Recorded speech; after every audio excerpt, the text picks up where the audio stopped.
വേദിയിലും സദസ്സിലുമുള്ള വിശിഷ്ട വ്യക്തികളെ, കുടുംബാംഗങ്ങളെ,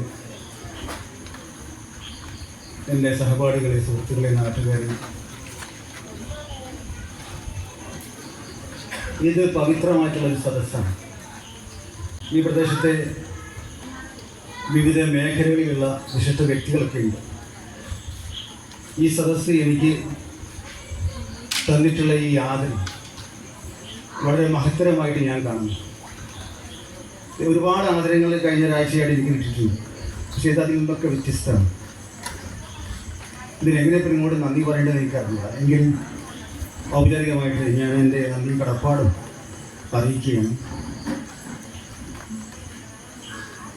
എൻ്റെ വാപ്പ മരിക്കുന്നതിൻ്റെ 3 മാസം മുമ്പ് എന്നോട് ചോദിച്ചു, എൻ്റെ PhD എവിടെ എത്തിയടാ?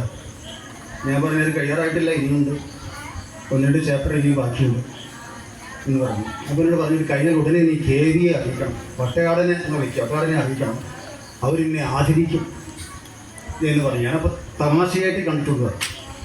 ഇപ്പോൾ അത് സഫലമായിരിക്കുകയാണ്. ഈ വീട്ടുമുറ്റത്ത് ഈ ആദരം അദ്ദേഹം പറഞ്ഞത് ഇപ്പോൾ സ്മരിക്കുകയാണ്. പിന്നെ ഞാൻ ഈ ഒരു സദസ്സിൽ വളരെ വൈകിട്ടുണ്ട്.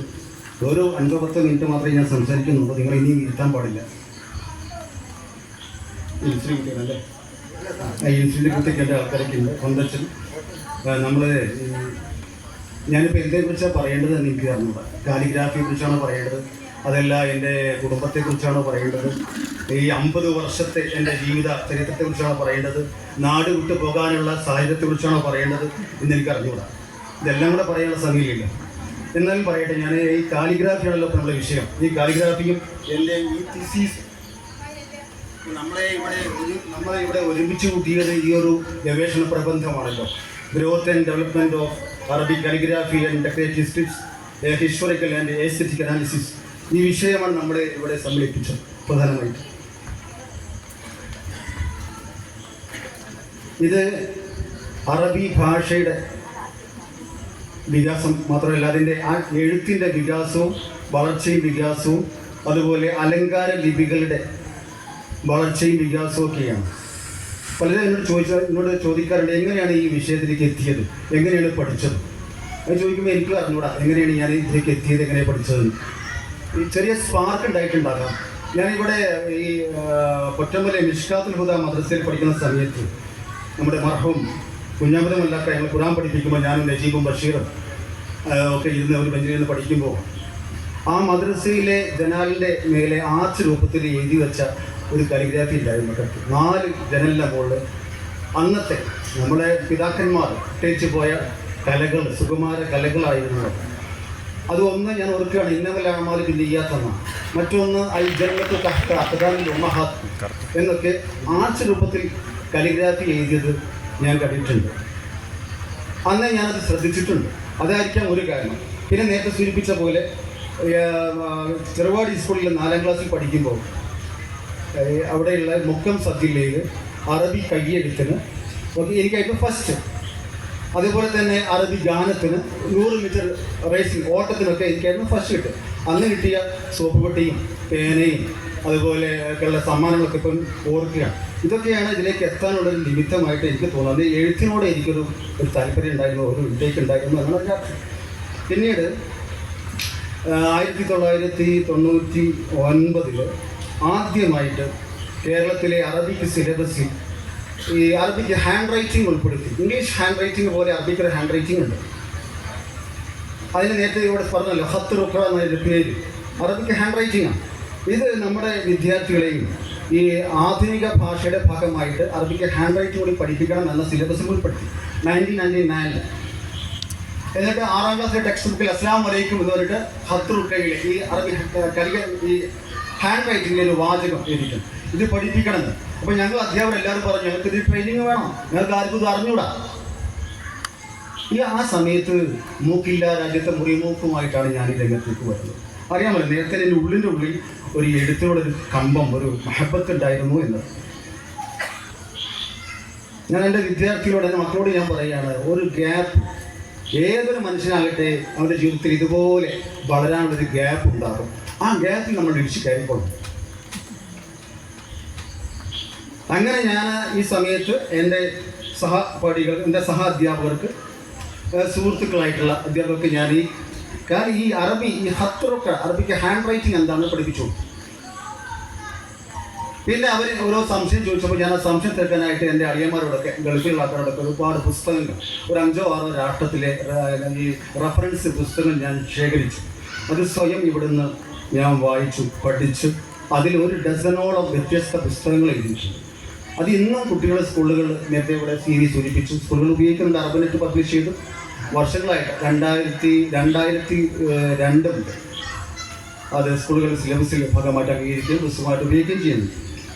അത് കഴിഞ്ഞ് പിന്നീട് ഞാൻ ഇങ്ങനെ അറബി എഴുത്തുമായിട്ട് മുന്നോട്ട് പോയപ്പോൾ ഇപ്പോൾ 25 വർഷത്തിന് ശേഷം ഈ ഖത്ത് റുഖ എന്ന് പറഞ്ഞ അറബിക്ക് ഹാൻഡ് റൈറ്റിംഗ് നിഷ്പ്രഭമായി. പിന്നീടാണ് അറബി കാലിഗ്രഫി. അതിപ്പോൾ പുതിയ ട്രെൻഡാണ്. ഇപ്പം ഒരുപാട് ഈ വീട്ടമ്മമാർക്ക് ഞാൻ തന്നെ ട്രെയിനിങ് കൊടുക്കുന്നുണ്ട് ഓൺലൈനായിട്ട്. അവർ ഈ വെൽവെറ്റ് ബ്ലാക്ക് തുണിയിൽ സ്വർണത്തിൻ്റെ ഗോൾഡൻ കളറിലുള്ള ഫാബ്രിക് പെയിൻറ് കൊണ്ട് ആയത്തിൽ കുർസിയും സൂറത്തുൽ ഇഖ്ലാസൊക്കെ എഴുതിയിട്ട് അവരത് അവരത് എൻജോയ് ചെയ്യുന്നു. അത് കണ്ടിട്ട് അവർ കാശ് കൊടുത്ത് വാങ്ങിച്ചു കൊണ്ടുപോകും. അപ്പോൾ ഇങ്ങനെയുള്ള പെണ്ണുങ്ങൾക്ക് വീട്ടിൽ നിന്ന് തന്നെ ട്രെയിനിങ് കൊടുക്കുന്നുണ്ട് ഓൺലൈനായിട്ട്. മാത്രമല്ല ഈ തിസീസിൻ്റെ ഈ ഒരു ഗവേഷണ പ്രബന്ധത്തിൻ്റെ മൻതൂജാത്ത്, ഇതിന് നെതായിജ്, റിസർച്ച് എന്താണെന്ന് ചോദിച്ചാൽ, ഒന്നാമത്തെ കാര്യം അറബി ഭാഷക്കകത്ത് ഒരു ചിത്രകലയുണ്ട് എന്നുള്ളതാണ്. ലോകത്തൊറ്റ ഭാഷക്കകത്തും ചിത്രകലയില്ല. അതേപോലെ അറബി ഭാഷയ്ക്ക് ഡെക്കറേറ്റീവ് സ്ക്രിപ്റ്റ് ഉണ്ട്, അലങ്കാര ലിപികളുണ്ട്. ഒരൊറ്റ ഭാഷയ്ക്കും അലങ്കാര ലിപിയില്ല. ഇതാണ് ഞാൻ കണ്ടെത്തിയത്. ഇത് ഈ റിസർച്ച് എന്നാൽ ഒരു സെർച്ചിങ് ആണ്, ഒരു ബഹസാണ്, ഒരു അന്വേഷണമാണ്. അത് കണ്ടെത്തി. ഞാൻ പോകാൻ കഴിയുന്ന നാട്ടിലൊക്കെ പോയി, ഉംറയ്ക്ക് പോയപ്പോൾ മക്കയും മദീനയും സന്ദർശിച്ചു. വിശുദ്ധ കഅബ ദേവാലയത്തെ മുറിക്കുന്ന കിസ്വൈ, നേരത്തെ പറഞ്ഞില്ലേ ഇവിടെ, അവിടെ സ്വർണ്ണ ലിപികൾ കൊണ്ട് ഉല്ലേഖനം ചെയ്യപ്പെട്ട മനോഹരമായ എഴുത്തുകൾ റൗള ഷരീഫിനെ അലങ്കരിച്ചിട്ടുള്ളത്. അതുപോലെ മുഗൾ മോണുമെന്റ്സിൽ, താജ്മഹലിൽ, കുത്തുബ് മിനാറിൽ, അതുപോലെ ജുമാ മസ്ജിദിൽ, ഇങ്ങനെയൊക്കെയുള്ള ഈ മുഗളന്മാരുടെ നിർമ്മിതിയിലൊക്കെ അലങ്കരിക്കാൻ വേണ്ടി ഉപയോഗിച്ചത് ഇതെല്ലാം അലങ്കാര ലിപികളാണ്. എന്തിനാണ് അലങ്കാര ലിപികൾ? ദുഖൂഫി, സുലുസ്, ഇജാസ, റൈഹാനി, ദീവാനി, ഫാരിസി പോലെയുള്ള 1 ഡസനോളം അലങ്കാര ലിപികളുണ്ട്. For decoration, only for decoration, അലങ്കരിക്കാൻ വേണ്ടി മാത്രമാണ് ഉപയോഗിക്കുന്നത്. എന്തൊക്കെ അലങ്കരിക്കുന്നുണ്ട്?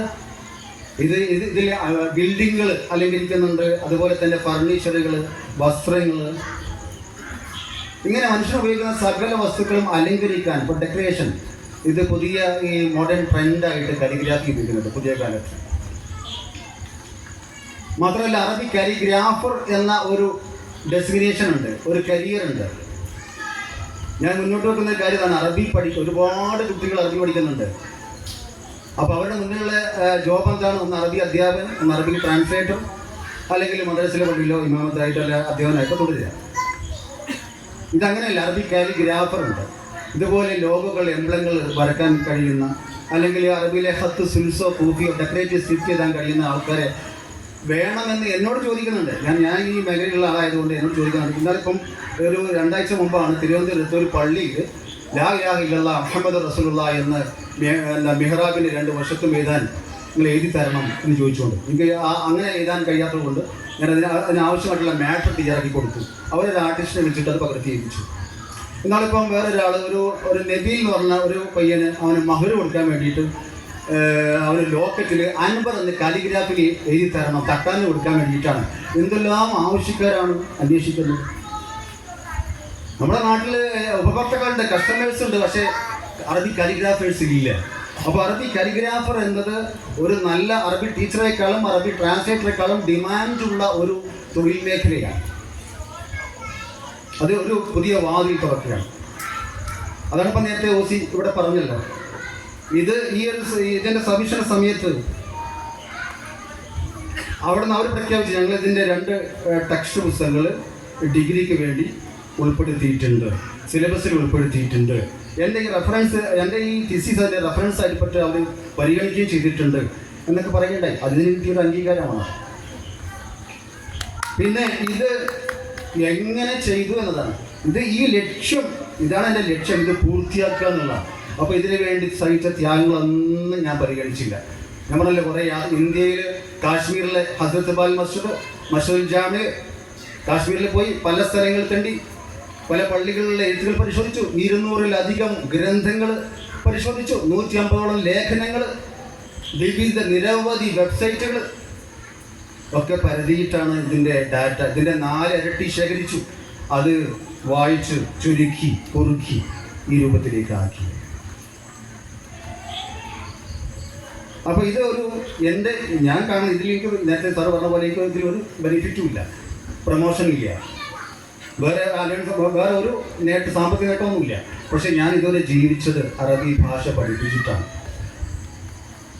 അപ്പോൾ എൻ്റെ ഭാഷയ്ക്ക്, അറബി ഭാഷയ്ക്ക് വേണ്ടിയിട്ട്, ഈ ഭാഷ പഠിക്കുന്ന കുട്ടികൾക്ക് വേണ്ടിയിട്ട്, അധ്യാപകർ വേണ്ടിയിട്ട് എൻ്റെ ഒരു ഖിദ്മത്ത്, ഒരു സേവനമായിട്ട് ഞാൻ ഇതിനെ കാണുന്നു.